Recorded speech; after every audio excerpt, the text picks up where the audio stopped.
Google's mission to make the world's information universally accessible took an incredibly ambitious turn in 2007 when they launched the Street View project to give users a glimpse into what places all over the world actually look like at street level, everywhere from New Delhi to that deli down the street. But how were they able to capture images from so many places? The idea actually started out pretty simply. A special camera attached to the top of a car and lots and lots and lots of driving.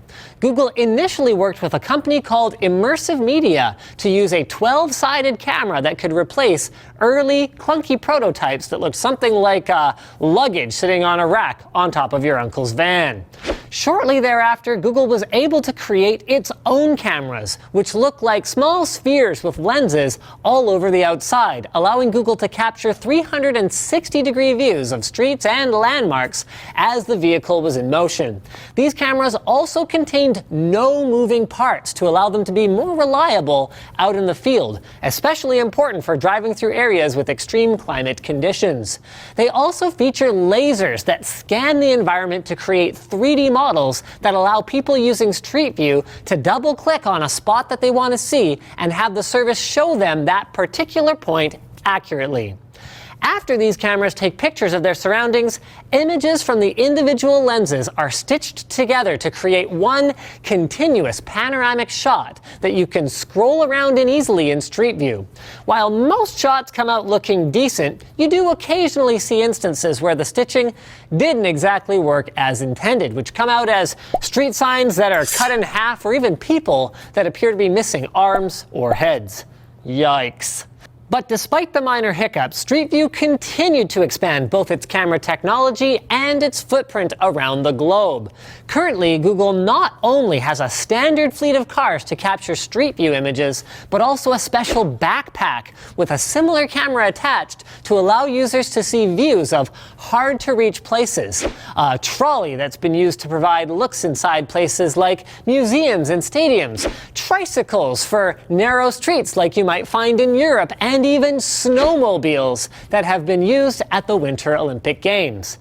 Partly due to the versatility of Google's camera technology, they've been able to add more and more locations around the Earth every year. And although the project started out just covering major urban areas in the United States, Street View now has images of public streets and roads in over 80 countries and dependencies, and views of landmarks in many, many more. Users are now also able to submit their own panoramic shots, adding to Street View's presence, especially in areas where Google hasn't taken their cameras yet. Street View also now works with Google Cardboard, allowing you to experience locations around the world in virtual reality with your smartphone. Not a bad idea if you really wanted to see some far-off location, but can't afford to get on a plane. But as useful as Street View has been, many have expressed concerns over privacy. After all, the whole project is based around recording everything that it can in public view.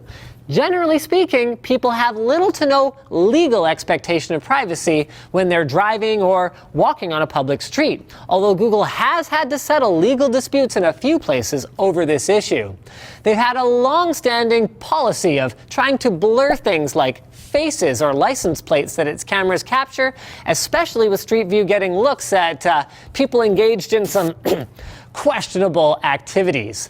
But even with Google's attempts to at least somewhat protect the privacy of the people its cameras see, I still wouldn't recommend, being out on your lawn nude sunbathing if you know that there's a Street View car in the neighborhood. Speaking of the neighborhood,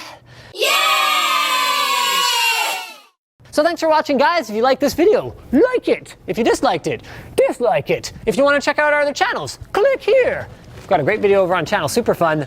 Also, if you want to see a particular video on Fast as Possible, leave a comment. And if you want to see more videos like this one, subscribe. So simple, right?